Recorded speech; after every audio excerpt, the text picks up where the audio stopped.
कोई बात good to C you. अच्छा लगा आपसे मिलके। सो फिटनेस पे बहुत ध्यान रखते हैं आप, हमने सुना बिल्कुल। है and देख भी रहा हूँ मैं, आप बोले सोले काफ़ी अरे ब्यूटीफुल है, यार, अच्छे से। तो बताइए कि इन दिनों लॉकडाउन का भी टाइम है, थोड़ा शूटिंग हालांकि स्टार्ट हो गई, तो बताइए कि कैसे चल रही है आपकी दिनचर्या। यार देखो, सुबह सुबह जो है वो जिम जाते हैं अच्छा सा नाश्ता करके, क्योंकि डाइट बहुत ज़रूरी है जिम के साथ। कई लोग हैं बेचारे वो वेट ही मारते रहते हैं, लेकिन उनको समझ में नहीं आता है कि 70% जो है जो फ़र्क पड़ेगा, जो फ़ायदा होगा वो डाइट से होगा। तो सुबह 2 बॉडी पार्ट करते हैं जाके अच्छी तरह, थोड़ी सी रनिंग करते हैं, और उसके बाद शाम को जहाँ हम रहते हैं यार बड़ी अच्छी जगह है, वहाँ पे स्क्वॉश कोर्ट्स हैं, टेनिस कोर्ट्स हैं, स्विमिंग पूल है, तो हम स्क्वॉश के बहुत शौकीन हैं, अच्छे प्लेयर माने जाते हैं, तो स्क्वॉश खेलते हैं जाके। सो इस तरह बैलेंस किए हुए हैं अपनी जो फिज़िकल रिजीम है, और उसको मिक्स करते रहते हैं यार, रोज़ एक ही चीज़ नहीं करते हैं। हमारी जो बीवी है वो बहुत अच्छी योगा इंस्ट्रक्टर है, as her hobby, as something which is her passion. उसके अलावा शी इज़ अ लॉजिस्टिक्स का पर्सन, बहुत सीनियर पोस्ट पे हैं यहाँ पे। लेकिन जितनी फिटनेस हमारे घर में है ज़्यादातर उनकी वजह से, क्योंकि बस कायदे प्लस कानून की मालकिन है वो, बहुत रेजिमेंटेड चलती हैं, तो उनकी वजह से हमारी ज़िंदगी में बहुत इस तरह के बहुत फ़ायदे हुए हैं। क्योंकि हम लखनऊ से हैं, खाने पीने के बहुत शौकीन आदमी हैं, हमारे बाप बहुत शौकीन आदमी थे, बहुत ज़्यादा खाना पकाते थे, बहुत अच्छा पकाते थे, तो उन्हीं से हमें शौक़ आया खाने का भी और पकाने का भी, खाने का भी, खिलाने का भी। एंड बट ये जो जितना डिसिप्लिन है वो उनकी वजह से, हमारी बीवी की वजह से आ गया है अब सब में। तो और जिस हम फील्ड में हैं यार उसमें ज़रूरी है। अब I am at a certain age जिसमें जहाँ हल्का सा छोड़ा वहीं से फैलना शुरू कर देंगे, तो I don't want that to happen. तो इसलिए लगे रहते हैं ना, एंजॉय वर्किंग आउट है, आई आई आई थिंक रियली घर एंजॉय। में कोई एक ऐसा इंसान होना भी चाहिए जिसकी वजह से हम डिसिप्लिन फॉलो कर सके। एक की वजह से कम पूरा घर जो है डिसिप्लिन में चलना चाहिए। हाँ बिल्कुल। हमारे डैडी दादा परदादा के टाइम पे हम देखते थे, एंड नाउ आपकी वाइफ सब संभाल रही, तो बहुत ही अच्छी बात है। हाँ हाँ बिल्कुल। हमारी वाइफ जो है वो ऑस्ट्रिया की हैं, हिंदुस्तान की है नहीं। और हम लोग के जो खानों के तरीक़े हैं और जो टाइमिंग है वो बहुत ऑफ है यार। हम लोग रात में खूब सारा खाना खा के सो जाते हैं एकदम से। और यूरोप में, अमेरिका में यूजुअली बड़ा अच्छा चलन है, बहुत हेल्दी चलन है कि 6:30 बजे डिनर हो जाता है। तो शुरू शुरू में जब हम अपने ससुराल जाते थे तो 6:30 बजे कुछ खाया, उसके बाद ये लोग तो मस्त हो जाते थे। अब 9 बजे मुझे भूख लगती थी, मैं कहता था कि अब खाना खाएं, तो कहते खाना तो हो गया। तो शुरू में उसमें प्रॉब्लम हुई, लेकिन बाद में उसके फ़वायद जिसे कहते हैं, जिसके फ़ायदे हैं वो समझ में आए काफ़ी। तो भूख का तो ये है यार कि जितनी बढ़ा लो बढ़ जाएगी, जितनी कम कर लो कम हो जाएगी, और कम ही बेहतर है। सो फूडी भी बहुत है आप, खाना भी आपको बनाने आता है। बिल्कुल। टर्की घूम कर आए, पूरी दुनिया घूम कर आए, पूरी दुनिया बताइए घूमी। कि आपका फेवरेट प्लेस क्या है। यार फेवरेट प्लेस, भाई देखिए अब ससुराल ऑस्ट्रिया में है, बहुत बहुत ज़्यादा खूबसूरत जगह है। हमारी जो वाइफ हैं वो 3rd जनरेशन वाइन मेकर हैं, उनके जो पेरेंट्स थे, फिर दादा दादी थे, उनसे जो पहले थे, तो उनके विनयार्ड्स हैं, वो लोग वाइन बनाते हैं, क्योंकि वो दुनिया का बहुत ही अच्छा माना हुआ wine growing, red wine growing region है। तो and it is beautiful absolutely. तो वो हमारी बहुत पसंदीदा जगह है, क्योंकि जब हम यहाँ बहुत सारा काम कर लेते हैं तो उसके बाद जब वहाँ जाते हैं ऑस्ट्रिया के एक गांव में और पड़ जाते हैं जाके, तो उससे ज़्यादा सुकून कहीं मिलता नहीं है। उसके अलावा लंदन में यार मैंने काफ़ी टाइम स्पेंड किया है, और लंदन मेरे ख्याल से टहलने के लिए, घूमने के लिए, कल्चरली बहुत rich, and in terms of history बहुत ही कमाल जगह है। तो that is one of my favourite places. हालांकि अब बहुत भीड़ हो गई है लंदन में, लेकिन भीड़ कहाँ नहीं है यार, जो बम्बई से जाए वो भीड़ की शिकायत तो नहीं कर सकता। बिल्कुल नहीं कर उसके अलावा यार मैं बहुत एविड बाइकर हूँ, बाइक चला रहा हूँ बहुत टाइम से, और मैं पहाड़ों में जाता हूँ हर साल, कई बार अकेला, कई बार कुछ दोस्त हैं उनके साथ। तो पूरा जम्मू और कश्मीर और दुनिया में कई जगह मैं बाइक से जा चुका हूँ। तो मुझे पहाड़ बहुत पसंद है उस लिहाज से।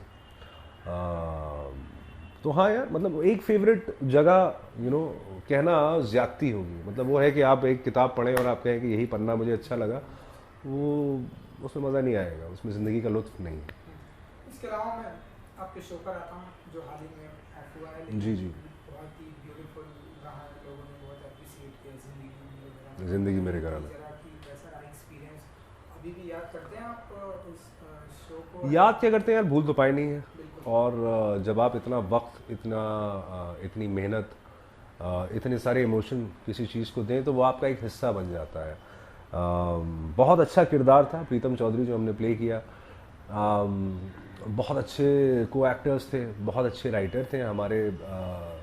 बड़े हैं, हमारे दोस्त भी हैं, बहुत ज़हीन आदमी हैं, उनके जैसे राइटर मेरे ख्याल से हमारी इंडस्ट्री में कम है। He is the head of the writers association, जमा हबीब साहब। तो मैंने टीवी यार उस वक्त मैं 2 फिल्में करके निकला था, और आज का जो ओटीटी का चलन है और अच्छी कहानियाँ कहीं जा रही है, तो मेरा रुझान उस वक्त ये था कि मैं वही करूँगा। लेकिन जैसे ही मुझे पता चला कि जमा साहब का लिखा हुआ शो है, उन्हीं का प्रोडक्शन हाउस है सागो का, तो I don't want to let go of that. और मुझे बहुत मज़ा आया, बहुत ज़्यादा मज़ा आया। बहुत अच्छा कैनवस दिया उन्होंने, उसमें एक्शन भी था, ड्रामा भी था, उसमें गाने भी थे, उसमें डांस भी थे, सब कुछ था for a character to be able to do. और अब कोई शो चले ना चले, वो जो हमारा एक टीआरपी का सिस्टम है जिससे सब तंग आ चुके हैं, किसी की समझ में नहीं आता, किसी को ठीक नहीं लगता, लेकिन वो है, तो उसका कुछ किया नहीं जा सकता। और as an actor there is only so much you can do. तो आप अटैच हो अपनी क्राफ्ट से, लेकिन वो जो बिज़नेस साइड है उससे हमारा कोई सरोकार है नहीं यार। तो जितना काम किया उसमें बहुत मज़ा आया, बहुत ज़्यादा, और बहुत ज़्यादा अप्रिसिएशन मिला उसकी वजह से, बहुत ज़्यादा, from people in the industry, from the relatives, from friends, from को एक्टर्स, फ्रॉम हमारा इंस्टाग्राम जो है और फेसबुक जो है, तो मतलब इस तरह के मैसेजेस आते हैं कि आपको लगता है कहीं ना कहीं आपने ठीक किया, आपकी मेहनत स्वागत हो गई। बिल्कुल। इसके अलावा अगर इन दिनों में बात करूँ, टाइम थोड़ा चेंज हो रहा है, लोग ओटीटी पर आ रहे हैं, म्यूजिक वीडियो का टाइम है, अपकमिंग क्या कुछ देखेंगे, कौन से प्लेटफॉर्म पर हम देखेंगे आप यार? क्या कुछ प्लानिंग चल रही है? भाई प्लानिंग का ये है कि तो हमने प्लेस भी लिखे हैं यार, हमारे लिखे हुए प्ले जो हैं वो परफॉर्म भी हुए हैं, हमने खुद किए हैं।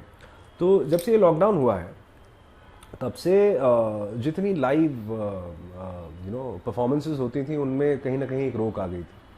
तो मैं ये चाह रहा हूँ कि वो ज़रा एक बार फिर से शुरू हो। उसके अलावा ये है कि ओटीटी से भी फ़ोन आ रहे हैं, टेलीविज़न से भी, अभी अभी टेलीविज़न से बाहर आए हैं, तो सब वो शो देख रहे थे इंडस्ट्री वाले, तो उनको पता चला है कि ये अभी अभी फ्री हुए हैं। तो उस लिहाज से, और ऊपर वाले का करम है, बहुत सारे लोग फ़ोन कर रहे हैं कि भाई ये वाला शो है, ये है, ये है, ये। एक आध फिल्मों की भी बात चल रही है, बातें बहुत सी चल रही हैं अभी, और अभी अभी निकले। तो मैं चाह रहा था कि मतलब जब आप 8-9 महीने लगातार काम करो तो आप चाहते हो कि थोड़े दिन के लिए ज़रा यार सुकून से बैठ जाओ। तो वो सुकून का जो वक्त है वो मेरा धीरे धीरे से ख़त्म हो रहा है। I have taken a nice break, और बातें अच्छी अच्छी चल रही हैं मेरे बारे में। ये थोड़ी सी सच्चाई लोगों को पता है कि मुझे जो नहीं अच्छा लगता उस पर मैं मना कर देता हूँ यार। मेरे लिए कभी भी, और हाल मतलब पिछले एटलीस्ट 10 सालों में, मैं 21 साल से यहाँ हूँ, तो मुझे एक पॉइंट पे ये समझ में आ गया था कि अगर पैसे कमाने के लिए एक्टिंग करोगे तो मज़ा नहीं आएगा। और मैं आया मज़े ही करने के लिए था, क्योंकि मुझे एक्टिंग बहुत पसंद है, मुझे वो क्राफ्ट बहुत पसंद है। हीरो हो, और जो आजकल का चलन है कि भाई आपके इतने फॉलोअर हो गए, आपने इस तरह फ़ोटो खींच ली और आप पॉपुलर हो गए, वो मेरा लुकआउट है नहीं यार। भले ही मैं काम करूं और उसके बाद लोगों की नज़रों से गायब हो जाऊं एज हसन, और मुझे सिर्फ वो किरदार में देखें, I am very happy doing that. मेरी क्राफ्ट बोलनी चाहिए, मेरा वो काम बोलना चाहिए, मैं उस हद में खुश हूँ। उसके अलावा I am slightly a private person. मैं नहीं चाहता कि हर वक्त कोई गुस्सा रहे मेरे अंदर।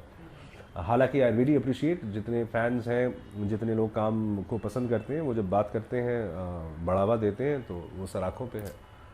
लेकिन आजकल थोड़ा वक्त उस सेंस में अलग हो गया है, क्योंकि क्राफ्ट, कोई फ़ोन करके आपको, आजकल बहुत कम लोग हैं जो पूछते हैं कि यार एनएसडी के हो, कि या काम किया है, या एक्टिंग की क्या वो है, या ज़बान कितनी साफ़ है। पूछते हैं फिट हो रहे हो कि नहीं हो रहे हो, जैसे कि ओलंपिक में भेज देंगे क्या करेंगे।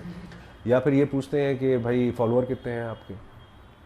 That parameter has changed which is not very nice I think. और बस उसके अलावा जो प्रॉमिसिंग चीज़ ये है कि ओटीटी में हर इंसान जो घर पे बैठा हुआ था, जिसके पास कहानियाँ थी, जो निर्देशक था, जो डीओपी था, या कि कोई भी टेक्नीशियन था, एक्टर था, उसको काम मिल गया, एक बहुत बड़ा प्लेटफॉर्म खुल गया। That is very encouraging. हर आदमी अपनी कहानी आजकल कह सकता है, वो बड़ा अच्छा एक फेज चल रहा है। तो उसको बैलेंस करना है यार, जहाँ से जो अच्छा मिलेगा, जिसमें मज़ा आएगा वो कर लेंगे। मज़ा आना ज़रूरी है। मज़ा आना जरूरी, बहुत ही अच्छी बात कही आपने। जाते आते ऑडियंस के लिए कुछ कहना चाहेंगे आप, कि आप वो आपका बेसब्री से इंतजार तो कर ही रहे हैं कि आप उस किस अंदाज में, किस रूप में, अवतार में दिखाई देंगे, कुछ ऑडियंस को कुछ कहेंगे?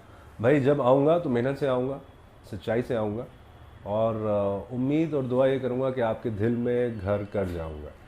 उसके अलावा ये है कि बड़े मुश्किल वक्त से पिछले 2-2.5 साल से पूरी दुनिया, हमारा मुल्क, हमारे पड़ोसी, हमारे रिश्तेदार गुजरे हैं। तो उस सब को मद्देनज़र रखते हुए हिम्मत मत हारिएगा। इंसान की रेजिलियंस, इंसान की जो ताकत है वो उसके आगे बढ़ने में है, हर लिहाज से जीत जाने में है। तो उसको बस ध्यान में रखिएगा। ज़िंदगी हसीन है, खूबसूरत है, आगे बढ़ते रहिए और एक दूसरे का साथ दीजिए। किराए माफ़ कर दीजिए, कर्ज़े माफ़ कर दीजिए, एक दूसरे का साथ लेके आगे चलिए, सब अच्छा होगा। आदाब। Thank you so much. Most welcome.